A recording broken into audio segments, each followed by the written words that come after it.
toda vez que eu falo sobre desacelerar, sobre sair do emprego, eu me deparo geralmente com um muro de resistência da pessoa com quem eu tô falando. E não é difícil entender o porquê.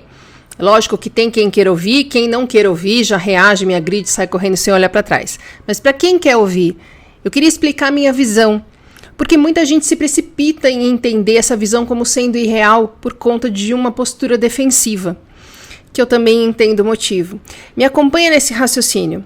Não para que você me entenda, não para que você diga, nossa, a Roberta é tão legal. Gente, ela não é elitista, ela é maravilhosa. Não para que eu limpe a barra com quem acha que eu prego positividade tóxica. Esse vídeo tem o objetivo de abrir a sua mente para que você possa ter uma chance contra o burnout. Ok? Então vamos lá. Ainda no cenário pelado, até que eu esteja na casa nova. Então vamos lá. Nós moramos no Brasil, que é um país subdesenvolvido. Os otimistas gostam de falar que somos um país em desenvolvimento, mas eu acho que essa é uma visão descolada da realidade. É um país subdesenvolvido, sim, onde a porcentagem da população que passa fome é alto, onde a porcentagem da população que vive em insegurança financeira é alto, onde a parte da população que passa perrengue é a esmagadora maioria. Não é à toa que o Brasil tem índices de depressão e ansiedade que chegam a ser assustadores. Dentro deste cenário, quando a gente fala, olha, é preciso descansar, é preciso desacelerar, essa mensagem não vai aderir em grande parte das pessoas. E por quê?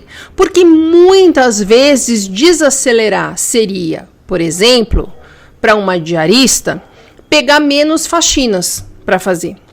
Para um barbeiro, atender menos pessoas. E essa faxineira sabe que uma diária dela paga uma semana de almoço para os filhos dela. Esse barbeiro sabe que atender menos pessoas significa ter que deixar de contribuir com a gasolina do filho dele, que é motorista do Uber, e precisa rodar 14 horas por dia para ganhar o suficiente para pagar o aluguel dele e do pai, que moram juntos, para economizar. E aqui também entra um fator importante, que é o fato da gente viver numa cultura que nos ensina desde cedo que a gente só tem valor quando nós estamos trabalhando, que quando a gente não está trabalhando a gente é um estorvo, uma vergonha para a nossa família. Uma cultura que romantiza a mulher guerreira, o cara que só se sacrifica, a pessoa que se vira com pouco, etc, etc. Ok? Entendido isso, vamos colocar mais um elemento aqui nesse cenário. E esse elemento se chama fator psicossocial da pobreza. Resumindo e simplificando o que é isso, a gente pode entender da seguinte forma. Uma criança, brasileira de 5 anos que nasceu numa comunidade ou num bairro de classe média baixa para baixo, já está aos 5 anos convencida de que ela vale menos do que os outros.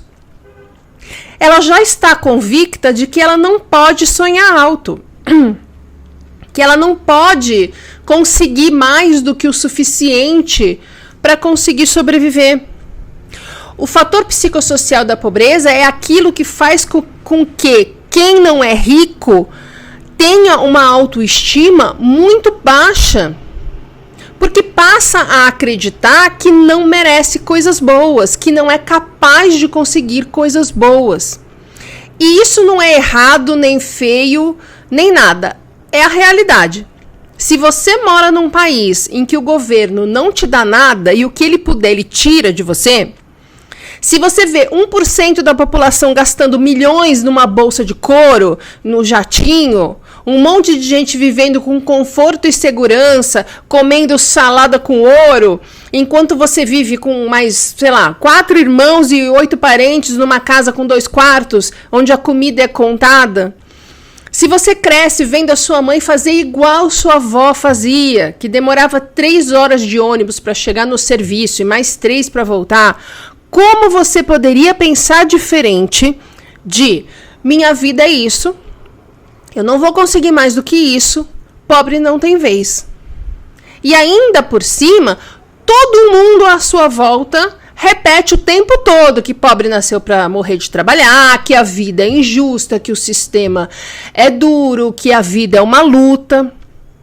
Você vai se tornando um adulto que realmente acredita que vale menos, que precisa se agarrar a qualquer emprego que aparecer, mesmo que esse emprego tire a sua dignidade, mesmo que esse emprego te maltrate, te adoeça, te faça infeliz. É muito difícil entender que você merece mais do que isso, que você pode ter mais do que isso, quando a realidade vem te mostrando o contrário, desde que você se entende por gente. Então é muito fácil a gente concluir que quem não é rico, que quem não é privilegiado, não pode abrir a mão de um emprego abusivo, não pode abrir mão de um emprego abusivo. Não pode desacelerar, não pode sair de onde está, não pode abrir mão do serviço público, que ele ouve também desde sempre, que é a única garantia dele não ficar desempregado, estabilidade, etc, etc. Ok? Então, essa é a situação que todo mundo vê e é o que faz todo mundo que me ouve falar para sair do emprego achar que eu enlouqueci ou que eu acho que o mundo é a bolha social dos riquinhos com quem eu estudei na escola. Mas eu quero te trazer mais coisas aqui para que você entenda além disso. Para que você entenda como resolver a questão do burnout na sua vida. Ok? Fica aqui. Porque falar, eu não posso tratar, eu não posso sair do meu emprego porque eu tenho boleto, não vai resolver. Ok? A primeira dessas coisas que eu quero trazer é a questão de que não existe, não tenho tempo para ficar doente. Eu sei que você ouve isso, eu também. Eu sei que talvez você fale isso, eu já falei, como se ficar doente fosse uma escolha. Muita gente acha que eu escolhi ficar sem trabalhar por 7 anos depois que eu colapsei do burnout. Mesmo eu contando o meu colapso, o nível da fadiga que eu tinha, tudo que eu passei, ainda assim, muita gente me fala, mas é que eu não tenho como parar de trabalhar como você. Como se tivesse sido uma escolha. Burnout tem níveis. Se você acha que isso que você tá é o burnout, que você já sabe como é, que você tá conseguindo levar, que, né, tem muita gente que acha que o burnout é uma coisa igual para todo mundo e tem um nível só, então você escolhe se você pode parar de trabalhar ou não. Como eu não posso escolher, como eu não posso parar de trabalhar, eu sigo arrastando essa âncora e eu vou conseguir fazer isso quanto tempo eu precisar. Você acha que é isso? Você acha que tá levando as coisas no sofrimento, mas tá levando? Sempre se sentindo mal, exausto, mas você consegue trabalhar, né? Consegue na força do ódio. Mas consegue. Você está muito enganado. Porque o burnout, ele fica lá te assombrando,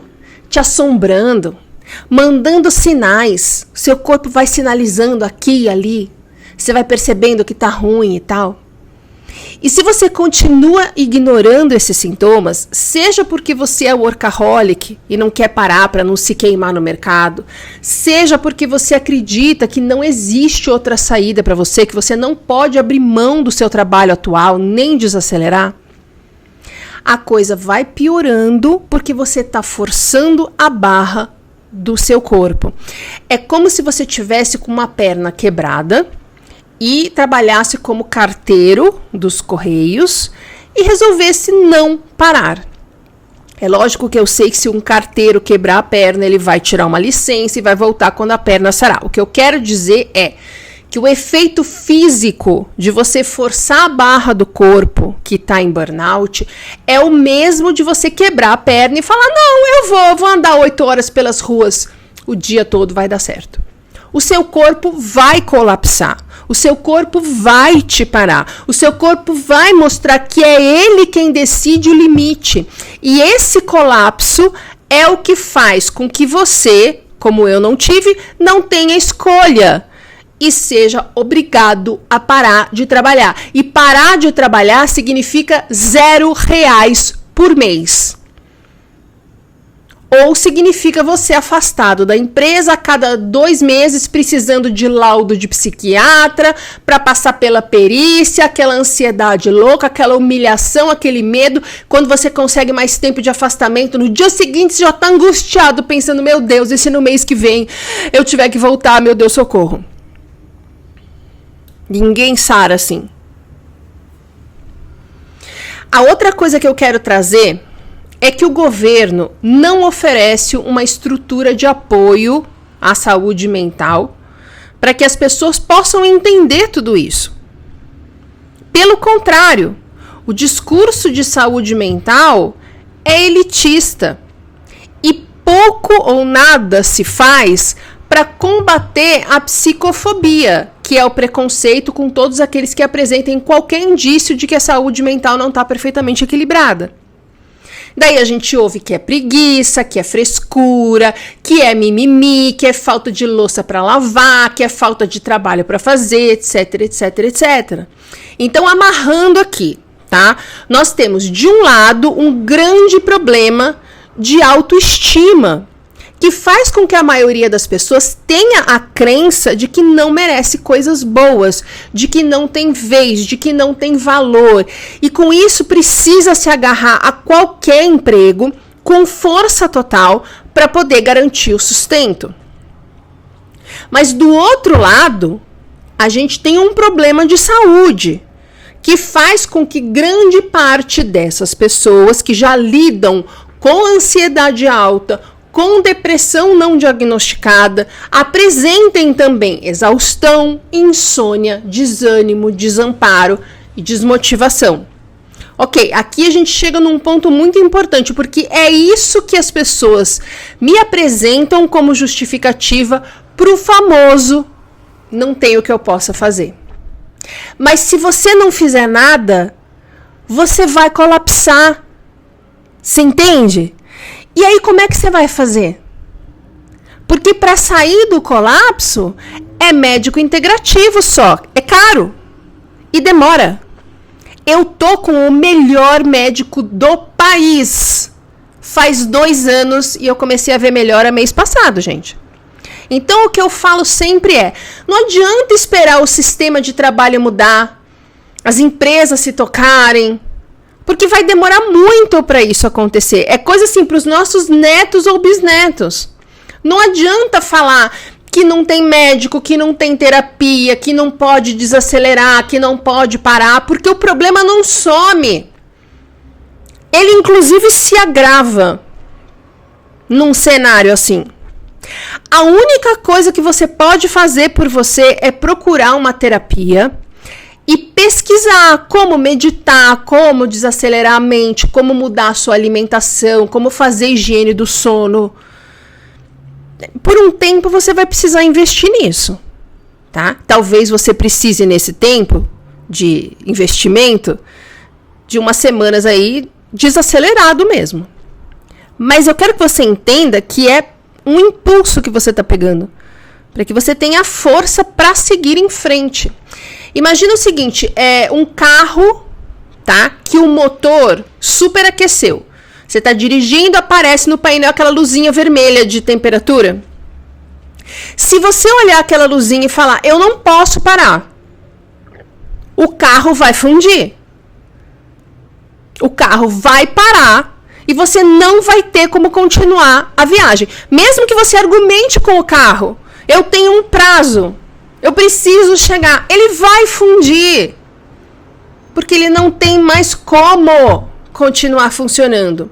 Você precisa, ao ver que a luz vermelha acendeu, desacelerar, dar uma encostadinha no acostamento, né? Jogar uma aguinha, esperar ele esfriar, para depois seguir viagem. Ou seja, você vai acabar demorando talvez 1 hora a mais, mas pelo menos você chega, certo? A sua luzinha vermelha do seu corpo está acendendo. Não adianta você falar para o seu corpo que o sistema de trabalho, que a economia, que a esquerda, que a direita, que a vida é injusta. O seu corpo vai parar. Então, se você quiser seguir viagem, procura uma terapia para que você consiga se reorganizar, mudar algumas coisas na sua rotina para conseguir seguir em frente. Muita gente me fala que eu tô esperando a minha vez no SUS. Gente, não é só o SUS. Toda universidade, por exemplo, que tenha curso de psicologia, tem atendimento gratuito. E depois da pandemia, as opções são muitas. Tem sites, tem clínicas, tem programas, tem instituições. Pesquisa na sua cidade. Para de arrumar desculpa. Para de ter medo. Você tem que ter medo de colapsar, não de fazer terapia. Precisa parar também de entender que só existem duas alternativas. Ou eu sigo como eu sempre fiz, ou eu paro totalmente e fico sem trabalhar e não ganho dinheiro. É isso que faz com que você não entenda tudo que existe no meio dessas duas alternativas, que fazem com que você consiga pegar impulso de novo e se manter num equilíbrio mais saudável dali para frente. Você precisa confrontar todas as crenças que estão em você, porque você repete os padrões familiares, sociais, etc. Você, eu e todo mundo.